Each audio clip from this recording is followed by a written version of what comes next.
E passamos aqui na secção 10 sobre variáveis ao tópico central desta aula, que é o tópico das variáveis.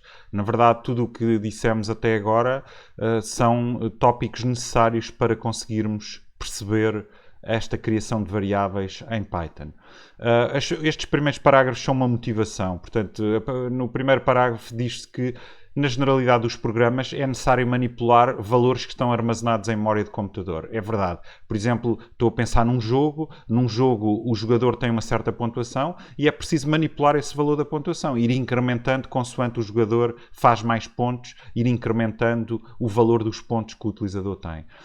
Portanto, há aqui um aspecto importante que queremos manipular valores que variam ao longo do tempo. E, portanto, não podem estar fixos. Os valores fixos num programa de computador costumam-se dizer que estão hard-coded. Usa-se este termo em inglês. Há alguns valores que podem estar hard-coded, são constantes, mas há outros que variam ao longo do tempo e precisamos de manipular a memória do computador para armazenar esses valores que variam ao longo do tempo. Okay? Agora, este aspecto que está aqui no segundo parágrafo é um aspecto que eu depois posso mostrar aqui a zona dos endereços que vimos aqui anteriormente noutra secção para exemplificar melhor. Estou aqui a pensar numa arquitetura 32 bits e numa arquitetura 32 bits isto refere-se ao número de bits do endereçamento de memória. Okay? E portanto quer dizer que temos 2 elevado a 32 endereços de memória, ou seja, aproximadamente 4 GB. Okay? 4 mil milhões, 4 GB endereços. E o que se diz aqui, então eu vou passar para esta zona onde tínhamos aqui o exemplo com os endereços. O que se diz aqui é que seria absolutamente desastroso, por várias razões, o programador ter que tratar os endereços diretamente. Imaginem, já dissemos aqui atrás que esta string podia estar guardada neste endereço. E reparem que este endereço é um endereço de 12 bits. Para representarmos um endereço de 32 bits, faltam aqui 20 zeros e uns. Okay? Imaginem que nós temos a string neste endereço e que queríamos obter a segunda letra da string no índice 1. Imaginem o que era, vou copiar isto, no nosso programa Python, termos que fazer isto. Por exemplo, print de 1.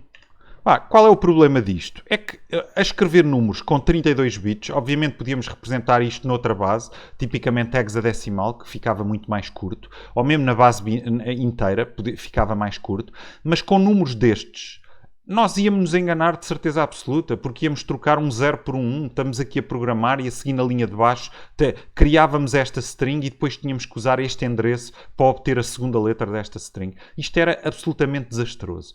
Por um lado, por esta razão, o programa ficava completamente ilegível, porque era uma enormidade de zeros e uns, era muito difícil de programar, de manter, nós íamos nos enganar, queríamos agora aceder a outra string que está noutro endereço, tínhamos que usar outro endereço físico, íamos nos enganar, de certeza absoluta, e muito pior do que isso, a memória varia de computador para computador. Há computadores que têm 4 GB de RAM, outros têm 8 GB, outros têm 16 GB, um Raspberry Pi tem 1 GB, ok? E, portanto, este endereço que existe neste computador poderia não existir noutro computador com menos memória. E, portanto, isto era absolutamente desastroso porque isto ia dar erro de memória não acessível, não existente. Okay? Isto seria totalmente desastroso se os programadores fossem obrigados a trabalhar assim com os endereços físicos da memória. Okay? Portanto, é esta a ideia da motivação que ali está.